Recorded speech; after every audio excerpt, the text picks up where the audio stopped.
everyone, and welcome back to the Hitchhiking Ghost Podcast. On today's episode, we will be going over the Tower of Terror, the perfect marriage of technology and theming. Now, this ride is definitely one of my favorites, and I would like to tell you why. It is so themed that you can actually feel its presence from outside the park. It's so tall, so intimidating, that you kind of look at it and you're like, I wonder what's going on in there. So you enter the theme park, and you turn down Sunset Boulevard off of Hollywood Boulevard, and you see all the palm trees and it's really pretty, but you see this large, intimidating structure over the horizon, and it is the Tower of Terror. Now, this is where the theming increases with every step you take, because it intimidates you and you hear screaming. The closer you get to it, the screams just keep getting louder and louder and louder. And, for a person that's never ridden it before, this should increase the excitement and also increase the level of theming that you feel. Like, you actually feel this theming. That's why this ride's so great. And then the line comes. And if it is a 5-minute wait, the sign actually shows 13 instead of 5 minutes, but you will probably never get to see it that way because Walt Disney World is extremely busy. Now, once you enter this line, that is your first brave step to face this beast. You just hear the screams constantly, over and over again, and you hear like music from the 1930s playing through the courtyards and stuff, and you enter and you see the grounds of this old abandoned hotel. Signs are like molded and are left uncleaned, and the plants are overrun, and you see some fading in all the signs, and the theming just continues to grow.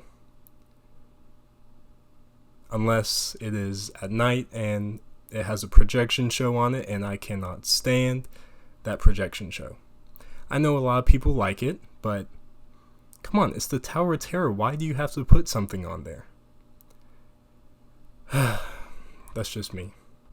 Now, the further you go, the closer you get to the hotel, the louder the screams get, of course, and then you pass a fountain with no water in it. And you're like, okay, that adds to the theming. And then you enter the lobby. Now, the lobby is one of the coolest places I have seen Disney ever make. It's abandoned with no sign of maintenance anywhere. There's cobwebs all over the place. There's luggage unattended. There's a lot of stuff just abandoned. And it is one of the cool. There's like a falcon statue in the center of it. A hawk, a falcon, some type of bird is in the center of it as a statue. It is one of my favorite areas in this queue. One of my favorite areas in every theme park imaginable. But after this room, you go into another room, which is the library. And again, it's deserted and it is absolutely wonderfully themed. And that's when they play the Twilight Zone video. Now, I never grew up watching the Twilight Zone because I was a little baby growing up and I didn't like scary shows. And I always thought that the Twilight Zone was kind of scary. And I don't think it was around my time. So I never got into it. But when you get on the Tower of Terror, you don't even need to have any knowledge of the Twilight Zone whatsoever. Because I don't, and I still think it's one of the best attractions of all time. And if they change this attraction and turn it into Guardians of the Galaxy like they did in Disneyland, I'm going to be a little sad. Because I really do love this attraction. I know it's a little outdated with the Twilight Zone being the main idea for this attraction, but it works. It really does work. So during this video, it just keeps adding to the suspense. And then after the video, you enter one of the coolest areas I've been to. I think it's the best themed area. It's better than the lobby, in my opinion. It's the boiler room. And this boiler room is, again, deserted and with no maintenance anywhere, but they still run. And that's kind of a little bit scary, honestly. This is where I would get scared as a child, and you would just feel the theming, and you would be like, should I get out? Should I do child swap like I always do? Or am I going to hang in there and actually go on this attraction? I'm going to be honest, I did use the child swap several times before I actually went on this ride, because the boiler room always scared me a little bit. But now that I've grown a little bit, I'm not as scared. But still the best themed area I think I've ever seen in a line anywhere. It's better than the lobby, honestly. And to add on to this theme, the cast members are in character. Not like the Galaxy's Edge in character, the Bright Suns, all that stupidity. I don't enjoy Galaxy's Edge. But the cast members are like they don't give a crap about their job. They're like really down in the dumps, really negative, like kind of cold to you, and it's a little bit scary because they're trying to play into the character that, they haven't seen people in forever.